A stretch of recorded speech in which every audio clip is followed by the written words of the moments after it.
Vote কাটার লক্ষ্য নয়, ভোটে জেতার লক্ষ্যে ভোটের ময়দানে আসাদল।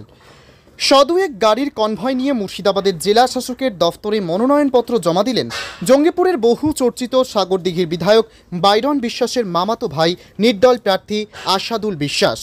কয়েক হাজার কর্মী সমর্থককে সাথে করে জঙ্গিপুরের মঙ্গলজন থেকে গাড়ির বহর করে বহরমপুরে জেলা শাসকের দফতরে মনোনয়ন জমা দেন তিনি। মনোনয়ন জমা দিতে জঙ্গিপুরের অগণিত আবেগপ্রবণ মানুষদের পাশাপাশি নির্দল প্রার্থীর সমর্থনে বহরমপুরে উপস্থিত ছিলেন বিশিষ্ট শিল্পপতি বাবর আলী বিশ্বাস। বাবর আলী বিশ্বাস সাগরদিঘির বিধায়ক বাইরন বিশ্বাসের বাবা। জঙ্গিপুর আবেগপ্রবণ ভোটারদের দাবি, জঙ্গিপুরে তৃণমূল প্রার্থী অকেজো কলার গাছ। গত 5 বছর সাংসদ জঙ্গিপুরে হলেও তিনি নবগ্রাম খড়গ্রামের সাংসদ মনে করেছেন। জঙ্গিপুরে কোনো রকম উন্নয়ন করেনি। বিড়ি মালিক সাংসদ হয়ে বিড়ি শ্রমিকদের বঞ্চনা করেছেন, শোষণ চালিয়েছেন জঙ্গিপুরের সাংসদ। বিড়ি মজুরি বৃদ্ধি তো দূর, বিড়ি শ্রমিকদেরকে শুধু হয়রানি করেছেন তিনি। অকেজো তৃণমূল প্রার্থী ও বিজেপির মতো সাম্প্রদায়িক দল একই বৃন্তের দুটি কুসুম, বিজেপি আর Trinamool.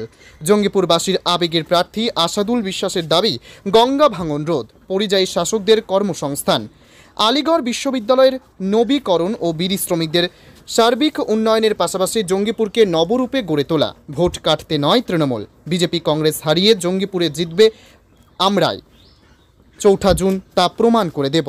Bureau report, STV news, সময়ের সাথে সত্যের সন্ধানে। আসাদুল বিশ্বাস, জঙ্গিপুর লোকসভা কেন্দ্র। আরো তোলো লোক জঙ্গিপুর লোকসভা। আজকে নমিনেশন ফাইল করলেন? হ্যাঁ, আজকে আমার নমিনেশন কমপ্লিট হলো। আমার মোটামুটি 200 থেকে 250 গাড়ি এসছে। জঙ্গিপুর লোকসভা কেন্দ্রের সব লোকজন এসছে, খুব উৎসাহ আর খুব ভালোভাবে, খুব সুস্থভাবে আজকে নমিনেশন ফাইল জমা দিলাম। খুব খুশি আমরা সবাই।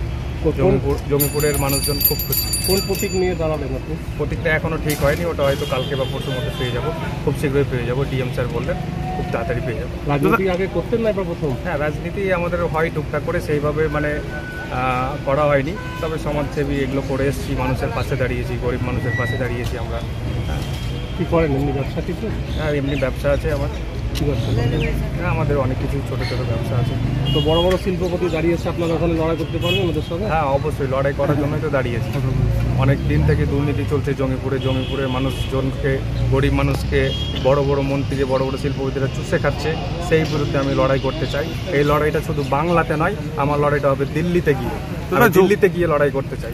এই লড়াইটা শুধু বাংলাতে নয়, আমি তো বাংলাতে তো অবশ্যই লড়বো, তার থেকেও বড় যেটা আমার লড়াই হবে সেটা হচ্ছে দিল্লিতে, পার্লামেন্টে লড়াই হবে। এই গরিব মানুষকে শোষণ করা, অসহায় মানুষকে শোষণ করা, এটা বন্ধ, সেই রুখতে আমি নির্দল প্রার্থী হয়ে জঙ্গিপুর লোকসভা কেন্দ্রে ভোটে দাঁড়িয়েছি নির্দল প্রার্থী হিসেবে। সাপোর্ট কেউ করছে আপনাকে, কোনো দল? হ্যাঁ, আমাকে কোনো দল না, আমাকে আমার জনগণ সাপোর্ট করছে, এটাই আমার কাছ থেকে প্লাস পয়েন্ট। আমার কোনো পার্টিরও কোনো আমার সাপোর্টের দরকার নেই, প্লাস আমার কোনো সমাজসেবীরও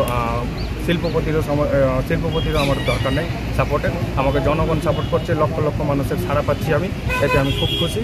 আর প্লাস 100-100 100% আমি জয়ী হব।